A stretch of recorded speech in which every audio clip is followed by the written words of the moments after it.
Aurélie Nortier, vous faites partie d'un collectif d'usagers qui se bat pour le maintien des lignes 134 et 231. Quelles sont vos motivations ? Les motivations premières sont avant tout le maintien déjà en l'état des lignes 231 qui va de Condrieu à Vienne, permettant l'accès au train pour pouvoir relier Lyon Métropole. L'accès aussi aux hôpitaux, aux médecins spécialistes et aux différents commerces.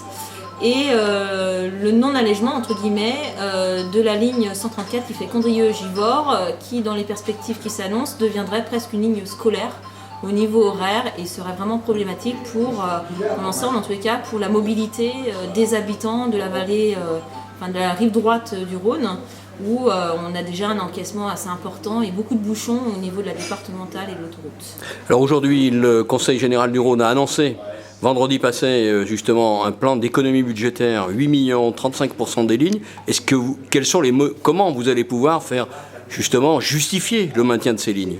Alors déjà, dans un premier temps, ce qui n'est pas très cohérent, c'est qu'il parle de faire 8,5 millions d'euros d'économie pour une année complète, sauf que dans la théorie, à partir du 1er janvier 2016, les transports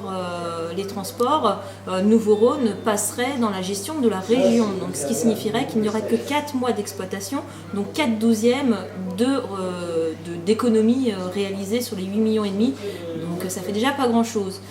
La deuxième chose, c'est qu'on soutient le fait qu'il ne faut pas se précipiter non plus. Du fait de ce transfert futur de gestion au niveau de la région et en plus la future création d'une métropole, entre guillemets, en ce qui concerne notre partie de territoire, d'ici 2020, va remettre en question aussi la gestion et l'organisation des transports.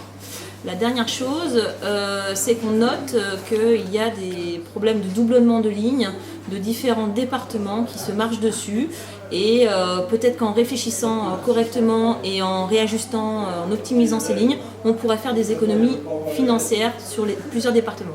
Est-ce que vous avez des soutiens finalement d'élus politiques de tous bords ? Alors oui, justement, c'était dans notre volonté d'aller voir un petit peu tous les bords politiques, parce que nous ne sommes pas un collectif politique, nous sommes un collectif citoyen avant tout. Donc nous trouvions nécessaire d'aller voir un peu tout le monde, parce qu'il s'agissait des citoyens en général qui étaient concernés. Donc c'est pour ça qu'on a été voir des personnes, un conseiller départemental du PS, comme on va voir un conseiller départemental LR. La question n'est pas de savoir si c'est des questions de bord politique, c'est avant tout une question de citoyenneté et d'intérêt public. Mais concrètement, alors sur le territoire, par exemple au niveau de l'agglomération de Vienne ou au niveau de la communauté des communes de Condrieu, quels sont les élus qui vous soutiennent concrètement ? Alors concrètement, nous avons par exemple à Condrieu Madame Coron qui nous soutient, qui est PS, et vous prenez Monsieur Kovacs, qui est donc maire de Vienne, qui est lui plutôt LR.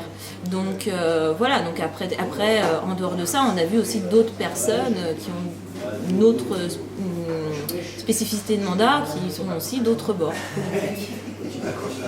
Vous êtes optimiste donc ? Nous espérons que le pragmatisme l'emportera sur des faits politiques.